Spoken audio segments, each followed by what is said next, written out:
Halo bosku, selamat datang di channel Alur Cerita Donghua. Semoga kita semua dalam keadaan sehat walafiat dan berlimpah rezeki. Sebelumnya, Mimin ingin mengingatkan bahwa konten ini full spoiler. Tanpa basa-basi dan berlama-lama lagi, yuk selanjutnya langsung saja kita dengarkan kembali alur cerita kisah Lin Yun dari Donghua Ancient Supremacy. Oh ya, jangan lupa subscribe dan nyalakan loncengnya, agar tidak ketinggalan notifikasi video terbarunya. Bab 726. Siapa tokoh utama?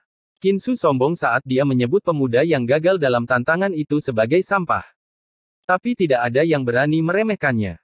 Ketujuh orang jenius itu mungkin sombong dan arogan, tapi mereka memiliki reputasi yang baik di kota Tianling karena mereka adalah kebanggaan kota. Ketujuh orang jenius itu semuanya adalah individu-individu yang berbakat. Wow, Qin Su bergerak begitu cepat. Ya, tiga tahap itu tidak sederhana dan tidak mudah. Pikirkan saja bagaimana orang sebelum dia meninggal. Qin Su sebenarnya sangat percaya diri. Haha, dia Qin Su. Karena dia berani, dia pasti percaya diri. Qin Su sangat populer di kota Tianling, begitu banyak orang yang optimis tentang dia. Para tetua klan Qin semuanya tersenyum karena ini adalah kesempatan bagi Qin Su dan juga klan Qin. Lin Yun berdiri di antara kerumunan orang, mengenakan pakaian putih dengan topeng putih. Namun, dia tidak membawa kotak pedangnya dan memegang pedang pemakaman bunga di tangannya. Melihat Qin Su, mata Lin Yun melonjak dengan aura membunuh yang dingin. Dia mengingat orang ini dengan baik. Qin Su adalah orang yang memanggilnya budak pedang di luar lonceng catatan mendalam. Qin Su, tahap mana yang akan kamu pilih? Seseorang berbicara dari tiga kekuatan. Jelas, mereka juga memperhatikan tujuh jenius di kota Tianling. Qin Su tersenyum, Paviliun Tianyao tentu saja. Tidak ada keraguan bahwa Qin Su akan memilih Paviliun Tianyao. Dia memiliki fisik terkuat di antara tujuh jenius, terutama setelah dia dibinasakan di alam rahasia. Qin Su melayang ke langit menuju patung batu. Patung batu itu menjadi hidup saat meraung. Qin Su tidak panik saat seekor kera iblis ganas muncul di belakangnya. Patung batu itu terbang ke langit sebelum melemparkan pukulan ke arah Qin Su. Qin Su tidak berani ceroboh saat dia memasang ekspresi serius. Tangan kanannya berubah menjadi binatang buas dengan cepat dan tumbuh menjadi lengan kera iblis. Ketika kedua tangan itu berbenturan, tabrakan antara serangan mereka menciptakan ledakan besar. Gelombang suara masih bertahan di udara saat patung itu melontarkan tiga telapak tangan lagi. Setiap telapak tangannya diselimuti aura iblis. Setelah 5 telapak tangan, patung batu itu diselimuti cahaya merah dan darah menetes dari bibir Qin Su. Jelas, ujian di Paviliun Tianyao lebih sulit dari yang dia bayangkan. Transformasi kera iblis. Qin Su meraung dan otot-ototnya mulai membengkak sebelum telapak tangan keenam mendarat. Setelah tubuhnya menjadi binatang buas sepenuhnya, dia melemparkan telapak tangan yang menyebarkan aura merah dari patung batu itu. Mata Qin Su berbinar ketika dia melihat ini dan dia mengambil kesempatan untuk mendarat di atas panggung. Lumayan, menggunakan 5 telapak tangan untuk melewati ujian. Tetua Paviliun Tianyao menganggukkan kepalanya saat dia menatap Qin Su. Mendengar itu, Qin Su bersukacita saat dia mengembalikan transformasinya. Melihat Qin Su telah lulus ujian, sorak-sorai terdengar dari kerumunan. Tak lama kemudian, semua orang mulai berdiri untuk mencoba tes tersebut. Namun sangat disayangkan bahwa tingkat keberhasilannya rendah dan konsekuensi dari kegagalannya sangat mengerikan. Kegagalan bisa mengakibatkan patah tulang rusuk atau mati tanpa mayat. Melihat situasi ini, tidak ada yang bisa menghentikan jantung mereka untuk melompat. Sementara itu, ujian dari kediaman salju utara bahkan lebih menakutkan. Pedang-pedang di atas panggung memancarkan aura yang tajam dan ada orang yang terpotong menjadi dua ketika mereka terbang. Yang lebih menakutkan lagi, ujian tersebut akan menyesuaikan diri sesuai dengan kekuatan para penantangnya. Semakin kuat ujiannya, semakin banyak pedang yang akan diaktifkan. Adegan yang paling menakutkan adalah 9 pedang yang berterbangan di atas panggung. Yang lebih aneh lagi adalah panggung Gua Langit Ziyue yang hanya memiliki bulan ungu yang menggantung tinggi di langit. Ada beberapa orang yang mencoba mendekati panggung tersebut, tetapi pemandangan itu membuat semua orang takut ketika mereka melihat orang-orang yang mencoba mendekati panggung Gua Langit Ziyue menjadi tua dengan kecepatan yang terlihat jelas sebelum akhirnya mati. Ketika semua orang melihat bulan yang menggantung tinggi di langit lagi, mereka tidak berani menatapnya secara langsung. Mata Lin Yun berkedip-kedip di balik topeng. Kanon iblis pemakan darah diciptakan dari kitab suci bulan nila. Sekarang dia melihatnya lagi, ada sesuatu yang iblis tentang teknik kultivasi ini. Setelah menyaksikan bulan ungu, tidak ada yang berani mencoba. Sebaliknya, masih ada orang yang berjuang untuk Paviliun Tianyao dan kediaman Salju Utara. Tidak butuh waktu lama bagi lebih banyak dari 7 jenius untuk mulai bermunculan. Pertama adalah Ouyang Hao, murid dari Sekte Awan Naga. Tapi dibandingkan dengan 3 kekuatan penguasa teratas, Sekte Awan Naga tidak ada apa-apanya. Jika dia bisa bergabung dengan salah satu dari 3 pasukan penguasa dan menjadi murid pribadi dari sesepuh alam jiwa surgawi, tidak ada keraguan bahwa itu akan menjadi hal yang bagus untuk Sekte Xiaoyun. Di antara 7 orang jenius, dia adalah orang pertama yang menyatakan bahwa dia akan membunuh Lin Yun, tapi dia adalah orang pertama yang dikalahkan oleh Lin Yun. Dia mungkin terlihat sombong, tapi dia hanya bisa berlari dengan pengecut di hadapan Lin Yun. Kemudian, ketika Lin Yun ditekan oleh lonceng catatan mendalam, dia tanpa malu-malu mempermalukan Lin Yun. Dia menyapu pandangannya ke 3 panggung sebelum mendarat di panggung Paviliun Tianyao. Setelah 6 telapak tangan, dia memuntahkan seteguk darah dan hampir gagal dalam ujian. Ketika dia mendarat di tanah, Qin Su menganggukkan kepalanya sebagai salam. Dengan itu, semua orang memiliki ukuran dari tes tersebut. Ujiannya mungkin berbahaya, tapi tidak diragukan lagi bahwa ujian Paviliun Tianyao adalah yang termudah. Beberapa saat kemudian, Jin bersaudara datang dan memilih kediaman Salju Utara. Mereka berdua memicu 9 pedang, memaksa mereka untuk menggunakan kartu truf mereka sebelum mereka berhasil berdiri di atas panggung. Setelah mereka, Gu yang mencoba peruntungannya. Seperti Jin bersaudara, dia juga memilih Villa Gunung Beixue dan memicu 8 pedang, yang menyebabkan keributan. Banyak orang berkeringat dingin untuknya. Namun, Gu yang mengeluarkan kekuatan penuhnya bersama dengan jiwa perkawinannya, yang memancarkan aura membunuh yang tajam. Saat pedang-pedang itu melayang di langit, dia mengandalkan jiwa bela diri ini untuk mengalahkan mereka. Adegan ini membuat Jin bersaudara tidak senang. Bagaimanapun, mereka memicu 9 pedang bersama-sama, sementara Gu yang memicu 8 pedang sendirian. Melihat pemandangan ini, banyak tetua dari kediaman Salju Utara menganggukkan kepala pada Gu Yang. Ini membuat mata semua orang meredup karena mereka tahu bahwa tahapan itu hanya ditujukan untuk 7 orang jenius terkuat di kota Tianling. Bab 727 semua hadir. Sekarang, ada 5 orang yang lulus tes, tapi mereka adalah bagian dari 7 orang jenius. Sedangkan yang lainnya hanya menjadi penonton.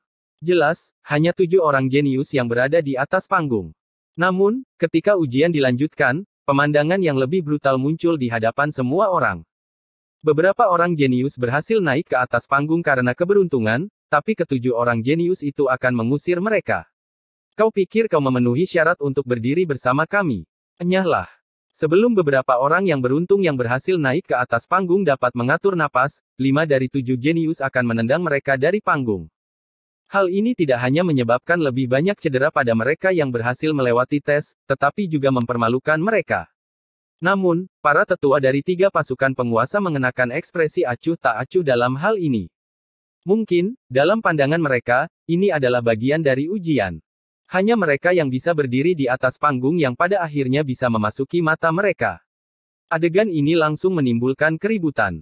Tepat pada saat ini, 2 orang jenius yang tersisa, Chu Muyan dan Chen Ziyu juga berdiri. Mereka langsung menjadi pusat perhatian semua orang. Kakak Chen, saya penasaran dengan panggung mana yang akan kamu pilih, senyum Chu Muyan. Aku memilih yang sama denganmu, senyum Chen Ziyu.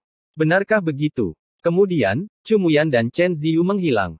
Ketika mereka muncul kembali, mereka diselimuti oleh bulan ungu. Keduanya memilih Gua Langit Ziyue. Hal ini langsung membuat suasana menjadi tegang karena kerumunan orang masih mengingat bagaimana semua orang menjadi tua dan mati. Tepat ketika semua orang mulai mengkhawatirkan Chu Muyan dan Chen Ziyu, aura yang sangat kuat meledak dari tubuh mereka. Salah satu dari mereka diselimuti kabut dingin dan setiap langkah yang diambilnya akan melepaskan tekanan besar seperti gunung yang tinggi. Yang satunya lagi berkobar-kobar dengan api dan dia meninggalkan jejak kaki yang terbakar di setiap langkahnya. Niat beku. Niat api. Seruan datang dari kerumunan sebagai tanggapan atas Chu Muyan dan Chen Ziyu yang telah memahami niat bela diri. Ketika cahaya bulan mendarat di Chen Ziyu, cahaya itu bahkan tidak bisa menembus kabut di sekitarnya. Sedangkan untuk Chu Muyan, cahaya bulan dibakar oleh api di sekelilingnya. Keduanya mengandalkan niat bela diri mereka untuk menahan cahaya bulan, menyebabkan sorakan keras dari kerumunan. Ini juga menyebabkan para tetua dari 3 pasukan melihat mereka. Lumayan. King Ruoyou berbicara dari kursi Gua Langit Ziyue dan melanjutkan, saya jarang memuji siapapun, tapi kalian berdua tidak buruk. Bahkan di Gua Langit Ziyue, kalian berdua akan bersinar terang. Terima kasih atas pujian Anda, Yang Mulia Ruoyou. Chen Ziyu dan Chu Muyan bersuka cita karena jarang sekali ada orang yang menerima pujian dari King Ruoyou. Alasan untuk ini, bagaimanapun, sebagian besar karena kematian Lin Yun. Sepertinya budak pedang itu benar-benar menarik banyak kebencian sehingga Yang Mulia Ruoyou akan memuji kita. Bagus sekali. Jika kita bisa menerima bimbingan pribadi ayahnya, itu akan menjadi keberuntungan besar bagi kita. Chu Muyan dan Chen Ziyu saling bertukar pandang, tidak dapat menyembunyikan kegembiraan di wajah mereka. Mereka akhirnya semua hadir. Wajah Lin Yun gelap di balik topeng itu. Dia bertekad untuk membalas dendam atas hari ketika dia ditekan oleh lonceng catatan mendalam, diejek oleh 7 orang jenius, dan dipaksa untuk menyaksikan Lil Red mengorbankan dirinya sendiri untuk menyelamatkannya. Sejak saat itu, dia tidak berniat untuk melepaskan ketujuhnya. Tapi tepat ketika Lin Yun hendak bergerak, seseorang berhasil melewati ujian Paviliun Tianyao. Itu adalah Yang Fan. Dia berhasil melewati ujian setelah 9 telapak tangan dari patung dan wajahnya saat ini pucat. Tapi saat dia mendarat di atas panggung, kilat menyambar dan menendangnya. Ouyang Hao yang menendang lutut Yang Fan dan membuatnya berlutut di tanah. Menahan rasa sakit, Yang Fan tersenyum, apakah kalian berdua mengenali orang yang salah? Saya Yang Fan, peringkat 47 di peringkat luar. Saya memiliki beberapa koneksi dengan beberapa murid dari klan Anda. Dia berpikir bahwa keduanya akan menendangnya keluar dari panggung, tetapi pada akhirnya dia adalah seorang jenius di peringkat luar. Oleh karena itu, dia berpikir bahwa mereka sedikit banyak akan memberinya sedikit muka. Koneksi. Siapa yang memiliki koneksi denganmu? Yang saya ingat adalah Anda cukup dekat dengan budak pedang itu, kan? Tidak apa-apa jika kau seorang jenius di peringkat dalam. Tapi sampah di peringkat luar sepertimu berani berdiri di hadapan kami. Qin Su dan Ouyang Hao mencibir. Kata-kata mereka membuat para jenius kota Tianling tersenyum seolah-olah merekalah yang mengejek Yang Fan. Bagaimanapun, mereka senang melihat para jenius yang bukan berasal dari kota Tianling mempermalukan diri mereka sendiri. Kalau begitu, aku akan turun sendiri. Wajah Yang Fan menjadi pucat karena penghinaan saat dia berjuang untuk turun. Biar aku saja yang mengirimmu pergi. Qin Su mencibir saat tangan kanannya berubah menjadi lengan kera iblis. Ketika lengannya menyerang wajah Yang Fan, itu membuat Yang Fan muntah darah dan giginya rontok. Kalian. Guo Su maju untuk membantu Yang Fan dengan kemarahan tertulis di wajahnya. Enyahlah. Ouyang Hao mengangkat alisnya saat dia menatap Guo Su dengan niat membunuh berkedip-kedip di pupil matanya. Guo Su tidak berani mengucapkan sepatah kata pun saat dia mengertakkan gigi dan membawa Yang Fan pergi. Bagus sekali. Murid-murid dari berbagai pasukan bersorak melihat adegan ini, sementara para jenius yang bukan berasal dari kota gemetar ketakutan dan menggelengkan kepala. Pada saat ini, siapapun dapat mengetahui bahwa ketujuh jenius tidak akan membiarkan orang lain naik ke atas panggung. Selain itu, ketiga kekuatan itu sebenarnya mengabaikan tindakan mereka. Adegan ini membuat hati semua orang menjadi dingin. Permisi. Sosok berpakaian putih keluar dari kerumunan dan berdiri di depan. Ketika Guo Su berjalan melewatinya, dia memperingatkan, saudaraku, lebih baik kamu tidak pergi ke sana. Mereka adalah sekelompok bajingan. Kamu benar. Lin Yun berhenti sejenak dan menatap Yang Fan yang terluka parah sebelum menoleh ke Guo Su yang memiliki kemarahan tertulis di wajahnya. Ketujuh jenius itu memang bajingan dan dia ada di sini untuk mengambil nyawa mereka. Jadi di bawah tatapan terkejut Guo Su, Lin Yun berjalan keluar dari kerumunan dan langsung menjadi pusat perhatian. Ini mengejutkan semua orang karena mereka mengira tidak ada yang berani berpartisipasi dalam ujian lagi. Tapi seseorang ternyata masih berani berpartisipasi. Apakah orang ini tidak takut mati? Lin Yun menyapu pandangannya sebelum dia menuju ke Paviliun Tianyao. Satu lagi keluar untuk mati. Sepertinya kita terlalu mudah pada mereka. Guo Su dan Ouyang Hao mencibir dengan sinis dengan aura membunuh berkedip di mata mereka. Bab 728 membunuh. Itu adalah kesempatan besar bagi tiga kekuatan untuk merekrut murid, tetapi itu telah berubah menjadi panggung bagi 7 jenius. Semua orang tahu bahwa 3 pasukan penguasa datang untuk 7 jenius, tetapi tidak ada yang menyangka bahwa mereka bertuju akan begitu sombong.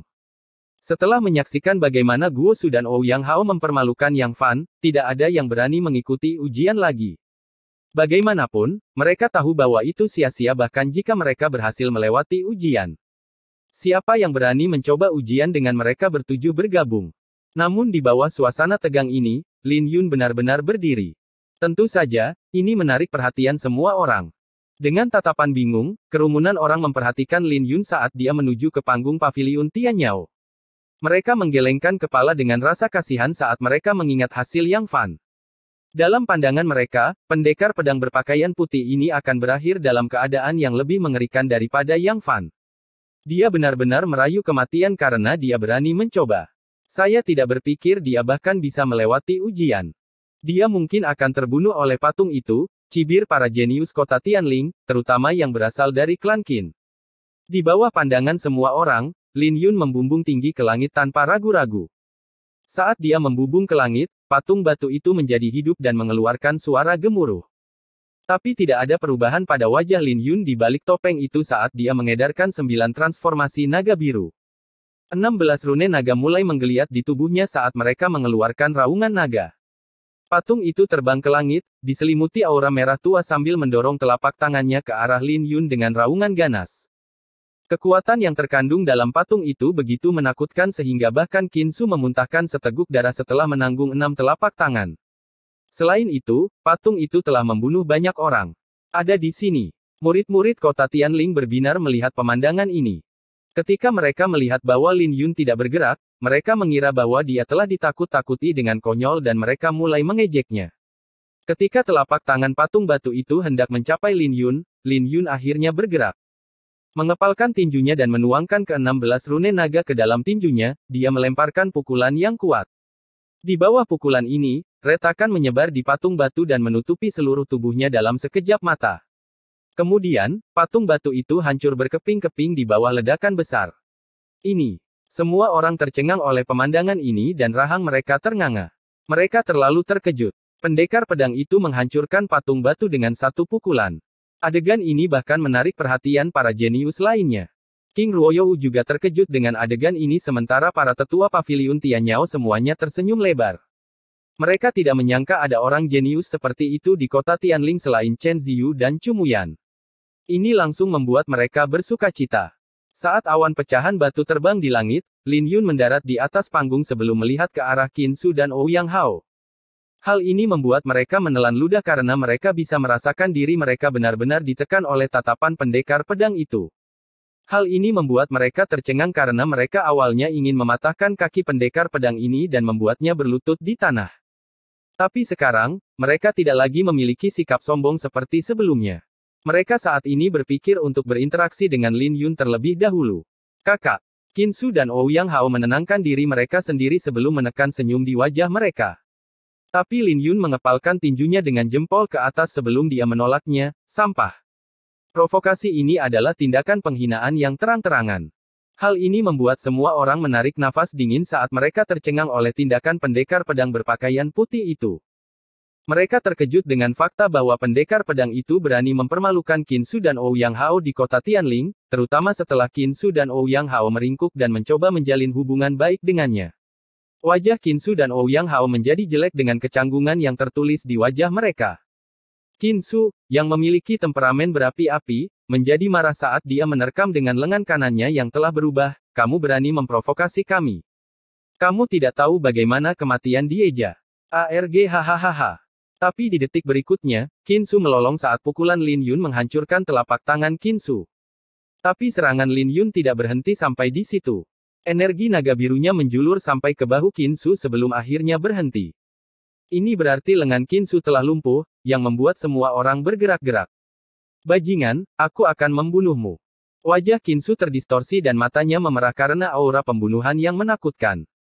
Tapi adegan yang lebih kejam muncul. Bahkan sebelum Qin Su bisa menyerang dengan tangan kirinya, Lin Yun meraih tangannya dan merobek seluruh lengannya. Tidak. Para tetua klan Qin di luar panggung menjadi marah ketika mereka melihat pemandangan ini dan mata mereka berkobar dengan api. Bagaimana mereka bisa menerima lengan Qin Su dirobek? Dia adalah salah satu dari 7 orang jenius, perwakilan dari generasi muda klan Qin, dan harapan klan Qin. Jadi mereka segera mengambil tindakan terhadap pendekar pedang berpakaian putih itu.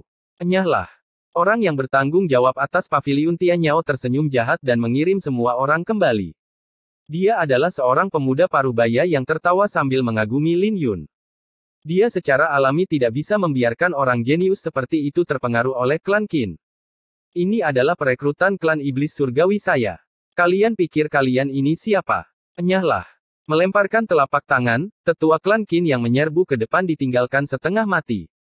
Hal ini membuat semua orang gemetar ketakutan karena mereka tidak berani bergerak. Tetapi ketika mereka melihat situasi Qinsu, mereka tidak bisa menahan diri untuk tidak menggertakkan gigi. Tepat pada saat ini, Ouyang Hao bergerak sambil mendengus ke arah Lin Yun. Dia melepaskan aura membunuh yang menakutkan saat dia memegang tombaknya. Hal ini membuat mata semua orang dari klan Qin berbinar-binar karena mereka berharap Ouyang Hao akan membunuh pendekar pedang berpakaian putih itu untuk menyelamatkan Qinsu. Tombak Ouyang Hao bergerak dengan lintasan yang rumit. Dia menunggu kesempatan untuk menyerang, seperti ular berbisa yang ingin merenggut nyawa korbannya. Dia mencibir, tidak peduli siapa kamu, mati saja. Tombak Ouyang Hao bersinar begitu terang sehingga seluruh kerumunan merasakan sakit yang menyengat di wajah mereka. Bahkan mereka yang berada jauh pun merasakan sakitnya.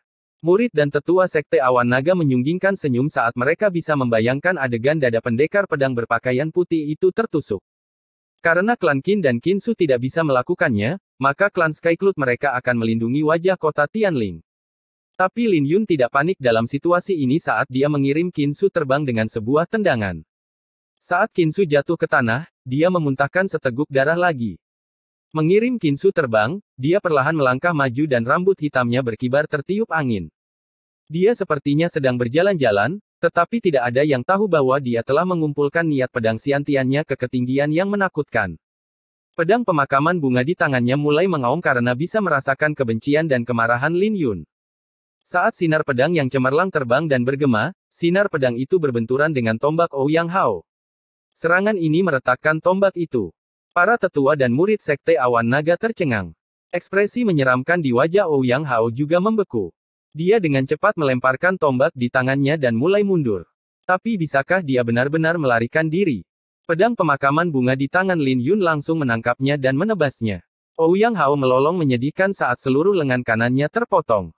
Tapi bukan itu saja, Lin Yun menusukkan pedangnya sekali lagi. Pedangnya menembus dada Ouyang Hao, menghancurkan baju besi yang dikenakan Ouyang Hao. Kemudian, Ouyang Hao menabrak Qinsu yang mencoba untuk bangkit kembali. Siapa kamu? Qinsu mengertakkan gigi dan menatap pendekar pedang berpakaian putih itu dengan dingin. Dia tidak ingat pernah menyinggung pendekar pedang berpakaian putih, dia juga tidak memiliki kesan apapun tentangnya. Ouyang Hao juga bingung. Kalian bahkan tidak bisa mengenali suaraku. Kalian berdua benar-benar pelupa. Kalau begitu, aku seharusnya sudah mati di hati kalian. Lin Yun mengangkat kepalanya dan melepaskan topengnya, memperlihatkan wajahnya di depan semua orang dengan tanda ungu di dahinya yang menarik perhatian mereka.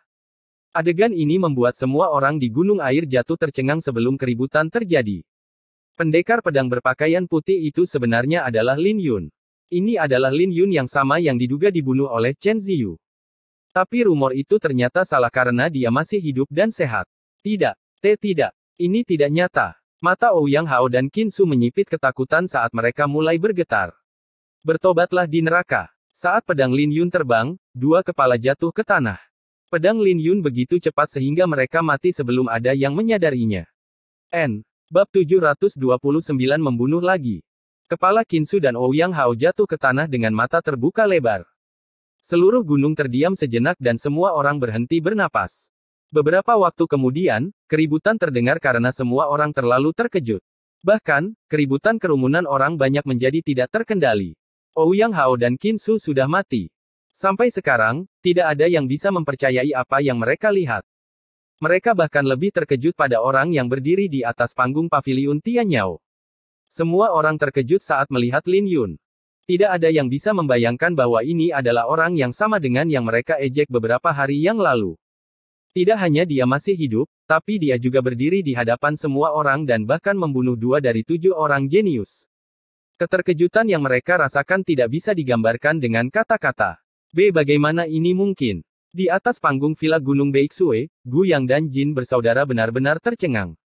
Mereka telah menyaksikan betapa menakutkannya ledakan lonceng nada mendalam. Bahkan seekor binatang iblis seperti kuda naga darah pun tercabik-cabik oleh ledakan itu. Jadi bagaimana mungkin Lin Yun bisa selamat dari ledakan itu? Ini benar-benar melampaui imajinasi mereka. Dari 7 jenius yang tersisa, Chen Ziyu secara alami berada dalam posisi yang paling canggung. Bagaimanapun juga, dialah yang menyebarkan berita bahwa dia membunuh Lin Yun dalam 3 jurus. Lin Yun membunuh Ouyang Hao dan Qin Su adalah tamparan keras di wajahnya. Ini berarti Lin Yun belum mati dan dia belum terbunuh dalam 3 jurus. Melihat pemandangan ini, para murid dan tetua dari Gua Langit Ziyue semuanya memasang ekspresi jelek, terutama King Ruoyou. Budak pedang telah muncul sekali lagi. Hahaha, aku sudah tahu itu. Chen Ziyu yang membunuh Lin Yun dalam 3 jurus itu palsu. Pemakaman bunga tidak mati. Guo Su tertawa. Yang Fan juga terkejut di sampingnya, tetapi dia menjadi bersemangat ketika dia melihat kedua kepala itu. Sepertinya rumor itu benar. Lin Yun tidak dikalahkan oleh Chen Ziyu, tapi dia dikeroyok oleh 7 orang jenius sebelum dia ditekan oleh lonceng catatan mendalam. Bagaimana mungkin berita itu palsu? Aku menyaksikan klan Chen mengirimkan seorang ahli alam jiwa semu. Aku tidak pernah percaya bahwa Lin Yun belum mati. Dia di sini untuk membalas dendam. Dia benar-benar berani, membunuh tanpa mempedulikan keempat klan. Jika dia bergabung dengan Paviliun Tianyao, tidak akan ada yang berani memprovokasi dia. Tapi tidak akan mudah untuk membunuh sisanya. Aku ingin tahu apa yang akan dia pilih. Para kultivator yang bukan dari kota Tianling sudah tidak senang dengan ketujuh jenius itu. Jadi mereka tidak bisa menahan perasaan senang saat melihat Lin Yun. Pemakaman bunga Lin Yun. Anak muda, apakah Anda bersedia bergabung dengan Paviliun Tianyao saya?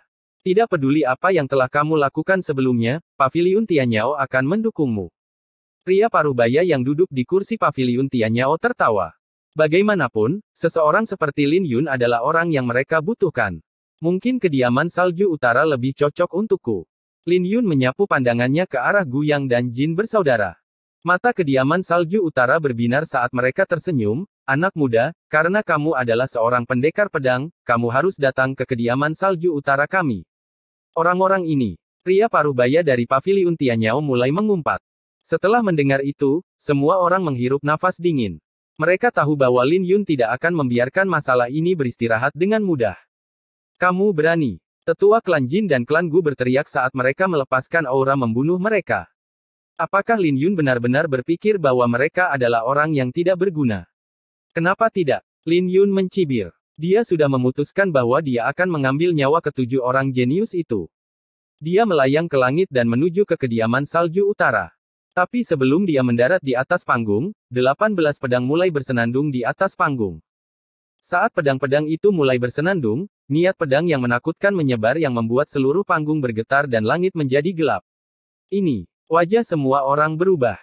Tepat ketika mereka bingung, dengungan itu bergema lebih keras saat pedang terbang. Tak lama kemudian, ke-18 pedang itu terbang dan memancarkan cahaya yang menyilaukan. Ini, astaga, 18 pedang. Gu yang hanya berhasil menarik 8 pedang. Bisakah dia mengambilnya? Wajah semua orang berubah karena mereka tidak pernah menduga keributan yang begitu menakutkan. Tetua klan Gu dan Jin tertegun sejenak sebelum mereka mulai tertawa. Mereka tahu bahwa Lin Yun akan mati jika dia ceroboh.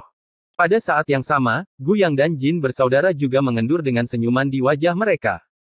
Mereka telah lulus ujian, jadi mereka tahu betapa menakutkannya susunan pedang itu.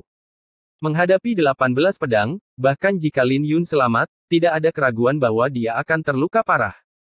Ini juga karena Lin Yun sedang merayu kematian. Kamu sedang mendekati kematian. Coba lihat apakah kamu bisa tetap tersenyum setelah itu. Guyang mencibir dengan niat membunuh menyebar di matanya. Bahkan saudara-saudara Jin pun tersenyum karena mereka tidak perlu lagi khawatir. Bahkan para tetua dari kediaman salju utara pun ragu. Ketika mereka mengatur susunannya, mereka tidak pernah menyangka bahwa seseorang dapat memicu 18 pedang. Bakat seperti itu sebanding dengan Nangong Wanyu. Apakah kita perlu menghancurkan susunan pedang itu? Jika kediaman salju utara benar-benar melakukan itu akan menjadi tamparan bagi mereka. Bagaimanapun juga, mereka akan merusak penilaian jika mereka melakukannya untuk Lin Yun. Penatua Mo, kita tidak bisa membiarkan dia mati. Para tetua tidak sabar saat mereka memanggil orang tua yang bertanggung jawab. Mata lelaki tua itu menjadi gelap, tapi dia tidak mengatakan apa-apa. Bagaimanapun, susunan pedang digunakan untuk menguji potensi seseorang. Bahkan jika Nangong Wanyu ada di sini, dia juga akan menderita serangan 18 pedang. Tapi Nangong Wanyu jauh lebih kuat dari Lin Yun, jadi tidak sulit baginya untuk menghadapi susunan itu. Jika seorang jenius seperti itu terbunuh oleh susunan pedang, itu akan membuat mereka menjadi bahan tertawaan.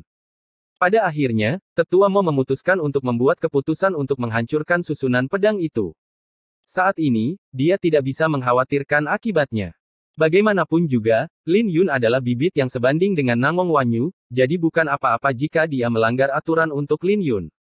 Tapi tepat pada saat ini, langit tiba-tiba menjadi gelap saat Lin Yun mengaktifkan mata naga Aurora. Segumpal api berkobar di kedalaman pupil matanya dan memancarkan aura kuno. Dalam sepersekian detik itu, dia mendeteksi kelemahan susunan pedang itu. Ketika dia membatalkan mata naga Aurora, dia melintas melalui susunan pedang dan mulai runtuh. Adegan ini membuat banyak orang tercengang. Lin Yun mendarat di atas panggung tanpa cedera saat dia melihat ke arah Gu Yang dan Jin bersaudara, kalian lebih baik bergabung. Jika tidak, kalian akan mati dengan cara yang mengerikan. Saat angin bertiup, suara Lin Yun dipenuhi dengan aura membunuh yang menyebar ke seluruh gunung. Tempat ini telah mengumpulkan ketujuh orang jenius kota Tianling dan bahkan King Ruoyou ada di sini. Tapi sekarang, tatapan semua orang tertuju pada Lin Yun. Apakah ketujuh orang jenius itu benar-benar protagonis? Mereka semua akan dibunuh oleh Lin Yun. Gu Yang, Jin Zan, dan Jin Yi adalah tiga orang jenius dari kota Tianling. Jadi, mereka tidak pernah mengalami penghinaan seperti itu di masa lalu. Lagi pula, siapa yang akan menengadahkan hidung dan menyuruh mereka untuk menyerang bersama? Kamu sedang mendekati kematian. Kamu berhasil lari sebelumnya, tapi kali ini kami akan membunuhmu. Gu Yang memanggil jiwa bela dirinya dan aura kekerasan menyapu. Jin Zan adalah orang pertama yang menyerang saat api emasnya memadat menjadi bunga duri yang turun seperti meteorit. Lin Yun melayang ke langit dan menghunus pedangnya. Dalam sepersekian detik itu, niat pedangnya telah mencapai batas saat dia mengedarkan pedang tuan. Menusukkan pedangnya, dia hanya menggunakan satu jurus untuk menghancurkan bunga duri. Kemudian, Lin Yun merentangkan kedua lengannya dan menyerbu ke arah Gu Yang seperti burung gagak emas. Dia telah mendorong teknik gerakannya sampai batasnya, tapi pedangnya bahkan lebih cepat. Dalam sepersekian detik, pedang tuan dan 7 langkah mendalam telah menyatu dengan sempurna. Tapi tepat pada saat ini, Jin Zan tiba. Memanggil jiwa bela diri serigala iblisnya, dia mendorong telapak tangannya keluar dan aura ungunya memadat menjadi cakar serigala ganas yang tampaknya beracun. Dari penampilannya saja, semua orang tahu bahwa menahan serigala itu akan sulit. Jika Lin Yun ingin menghindari serangan ini, dia harus menyerang Gu Yang. Tapi jika dia menyerah, Gu Yang pasti akan menyerang Lin Yun dan memegang inisiatif. Mereka tahu bahwa Lin Yun hanya bisa menyerah dalam situasi ini. Bagus sekali. Para jenius kota Tianling tidak bisa menahan diri untuk tidak memuji saat mereka bertiga bekerja sama dengan baik. Pada akhirnya, mereka masih menjadi bagian dari 7 jenius, jadi mereka pasti bisa membuat Lin Yun kelelahan sampai mati setelah memanggil jiwa bela diri mereka. Menyerah. Itu tidak mungkin. Dia sudah menghunus pedangnya, jadi dia tidak akan pernah meringkuk dalam menghadapi bahaya. Pedang tuanku, tebasan matahari. Aura pedang Lin Yun terbentuk menjadi sepasang sayap di sampingnya saat dia menghancurkan serangan Gu Yang. Tapi pedangnya tidak berhenti sampai di situ karena Gu Yang terpotong menjadi 2 setelahnya. Dengan itu, satu lagi dari 7 orang jenius telah mati. Bab 730 Pembunuhan tidak pernah berakhir selama kebencian. Tidak ada yang menyangka bahwa aura membunuh Lin Yun akan begitu kuat dan dia akan membunuh Gu Yang tanpa ragu-ragu. Melihat pemandangan ini, para tetua klan Gu semua berteriak kesakitan, tidak. Tapi sayang sekali tidak ada satupun dari mereka yang berani mengganggu kediaman Salju Utara karena mereka masih ingat bagaimana sesepuh klan Qin pingsan. Semua wajah mereka menjadi pucat saat mereka menggertakkan gigi. Tapi jika Lin Yun benar-benar bergabung dengan kediaman Salju Utara, maka mereka hanya bisa menyerah. Memikirkan hal itu, mereka tidak bisa menahan perasaan sedih. Yang bisa mereka lakukan saat ini adalah menaruh harapan di tangan Jin Zan. Karena Lin Yun bersikeras untuk membunuh Gu Yang, maka tidak mungkin baginya untuk menghindari serangan Jin Zan. Mati. Kematian Gu Yang sangat mempengaruhi Jin Zan saat dia mengulurkan telapak tangannya. Di bawah kekuatan telapak tangan ungu, ruang angkasa mulai bergetar. Pertukaran ini terjadi saat Lin Yun membunuh Gu Yang, sehingga kabut beracun menyelimuti Lin Yun. Betapa kejamnya. Semua orang yang melihat pemandangan ini menghirup nafas dingin dan punggung mereka berkeringat dingin. Mereka tidak bisa membayangkan betapa kuatnya kebencian Lin Yun sampai rela melakukan serangan ini secara langsung hanya untuk membunuh Gu Yang. Tapi sekali lagi, kebencian mereka tidak akan berkurang jika mereka berada di posisi Lin Yun. 7 orang jenius itu tidak hanya mengeroyoknya, tapi mereka bahkan menggunakan lonceng nada mendalam. Mereka tidak bisa membayangkan penghinaan yang harus diderita Lin Yun saat itu. Namun tidak banyak orang yang memiliki keberanian seperti Lin Yun untuk kembali. Semua orang memiliki kebencian dan kemarahan, tapi tidak banyak orang yang memiliki keberanian. Jin Zan mendarat di tanah dan mulai terengah-engah. Serangannya telah menghabiskan sebagian besar energi asalnya. Melihat kabut beracun itu, matanya bersinar dingin, bodoh sekali. Dia tahu betapa menakutkannya serangannya. Bahkan Chen Ziyu dan Chu Muyan akan setengah mati jika mereka menghadapi ini secara langsung. Gu Yang. Dia tidak peduli dengan kematian Gu Yang. Jika dia bisa menggunakan nyawa Gu Yang sebagai ganti kematian Lin Yun, itu sangat berharga baginya. Pada akhirnya, budak pedang itu mati di tanganku. Jin Zan tersenyum saat dia melangkah di depan kabut sebelum kabut itu menghilang. Dia tidak ingin memberi Lin Yun kesempatan untuk pulih. Hati-hati. Tepat pada saat ini, Jin Yi berteriak saat sinar perak keluar dari kabut beracun. Senyuman di wajah Jin Zan masih membeku di wajahnya saat pedang pemakaman bunga menembus bagian tengah alisnya. Pedang itu terlalu cepat, jadi semua orang hanya mendengar raungan pedang Lin Yun setelah Jin Zan tertusuk. Ketika kabut menghilang, kerumunan orang bisa melihat bahwa 18 rune naga memadatkan baju besi di sekitar Lin Yun. Dia berjalan keluar sambil menyeka darah di sudut bibirnya. Semua orang terkejut karena Lin Yun hanya mengalami luka ringan setelah menghadapi telapak tangan Jin Zan. Kakak, apakah aku akan mati? Jin Yi terbang dan menangkap Jin Zan. Wajah Jin Zan pucat karena dahinya telah tertusuk dan vitalitasnya bocor. Bahkan seorang ahli alam jiwa surgawi akan terbunuh jika mereka menderita luka seperti itu, apalagi Jin Zan. Bahkan sebelum Jin Yi bisa menghiburnya, Jin Zan menghembuskan nafas terakhirnya. Hal ini membuat mata Jin Yi memerah dan berteriak, tidak. Ini adalah adegan yang menyentuh, tetapi mereka yang bukan dari kota Tianling berdiri di samping dengan dingin. Bagaimanapun, ketujuh jenius itu pantas mendapatkannya dan mereka tidak akan menderita karena balas dendam Lin Yun jika mereka tidak mengeroyoknya. Mereka mungkin tidak pernah menyangka hal ini akan terjadi. Bagaimanapun juga, Lin Yun hanyalah seekor lalat di mata mereka. Mereka bahkan menyebutnya budak pedang, menyatakan bahwa dia akan mati jika berani muncul. Hal ini membuat Lin Yun bertekad untuk membunuh mereka bertujuh. Beraninya kau, aku akan membunuhmu. Menyaksikan kematian adik laki-lakinya, Jin Yi menjadi gila dan menyerbu. Rambutnya berantakan saat dia memancarkan aura yang menakutkan sementara api emasnya mengembun menjadi baju besi. Di bagian tengah baju zirah tersebut terdapat gumpalan api merah yang tampak menakutkan. Pada detik ini, aura Jin Yi telah mencapai puncaknya.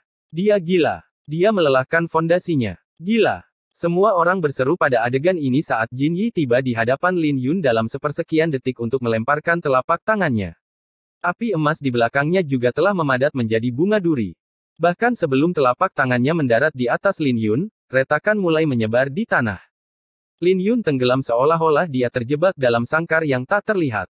Kekuatan apa? Wajah semua orang berubah pada adegan ini karena ini membuktikan bahwa ketujuh orang jenius itu terlalu menakutkan.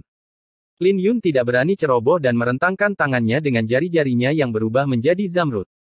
Tepat ketika serangan Jin Yi akan tiba, Lin Yun menjentikkan jarinya.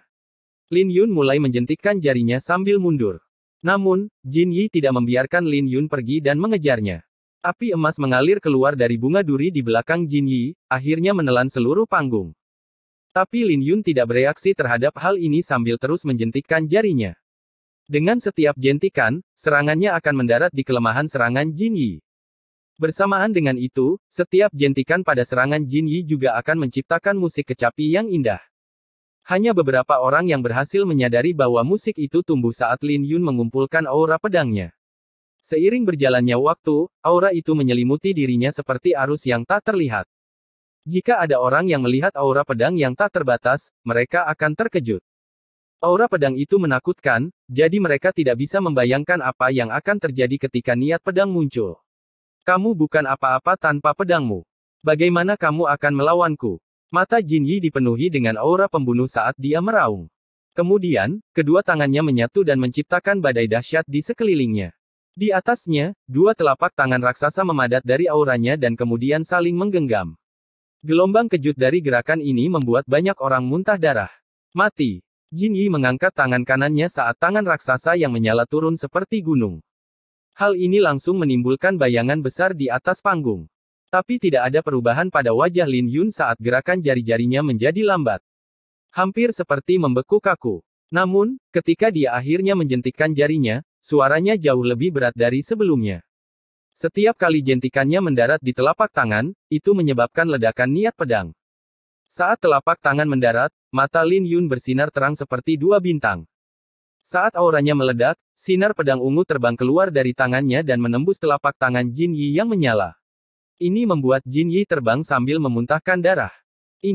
Jin Yi tidak bisa mempercayai apa yang dia lihat karena Lin Yun jelas dipaksa ke jalan buntu olehnya. Tapi sebelum dia punya lebih banyak waktu untuk berpikir, sesosok tubuh menyerbu dan telapak tangan yang menyala menyebar. Lin Yun berjalan perlahan, tapi kecepatannya luar biasa cepat. Detik berikutnya, dia tiba di depan mayat Jin Zan dan mencabut pedang pemakaman bunga. Kemudian, pedangnya terbang ke arah Jin Yi, membelahnya menjadi dua. Aksinya halus dan elegan. Kerumunan mengangkat kepala mereka dan melihat pemuda berpakaian putih yang menyarungkan pedangnya. Lin Yun, jangan berpikir kamu bisa meninggalkan kota Tianling setelah hari ini. Semua tetua klan Jin memelototi Lin Yun. Sekte Xiao Yun kami pasti akan mengambil nyawanya. Begitu juga dengan klan Qinku. Klan Gu kami juga akan membalas dendam atas masalah ini. Tiga klan utama kota Tianling dan Sekte Xiao Yun membuat pernyataan mereka saat aura pembunuhan mereka melonjak ke langit. Kemarahan mereka begitu kuat hingga hampir mewarnai awan menjadi merah. Diam. Tetua Mo dari kediaman salju utara menembus aura pembunuh mereka dengan tatapan sederhana. Matanya seperti pusaran spiral yang berkedip-kedip dengan dingin.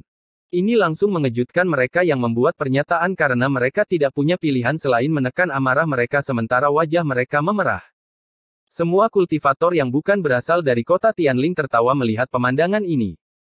Kota Tianling mungkin sombong, tapi tak satu pun dari mereka yang berani mengucapkan sepatah kata pun di hadapan kediaman salju utara. Tapi sebelum Penatua Mo bisa mengeluarkan undangannya, sebuah suara dingin terdengar, Lin Yun, datanglah ke panggung Gua Langit Ziyue jika kamu berani. Karena aku bisa mengalahkanmu dalam 3 jurus 5 hari yang lalu, aku juga bisa membunuhmu seperti anjing sekarang juga. Chen Ziyu melontarkan kata-kata keji itu pada Lin Yun untuk memprovokasi dia. Dia ingin Lin Yun meninggalkan perlindungan Villa Gunung Beixue. Jika kau ingin mati, maka aku akan memenuhi keinginanmu. Tanpa diduga, Lin Yun tidak ragu-ragu dan melesat ke arah panggung Gua Langit Ziyue. Di kursi Gua Langit Ziyue, mata King Ruoyou bersinar dingin saat dia berkata, tekan dia sampai mati. Begitu saja, bulan ungu menuju ke arah Lin Yun di bawah tatapan kaget semua orang.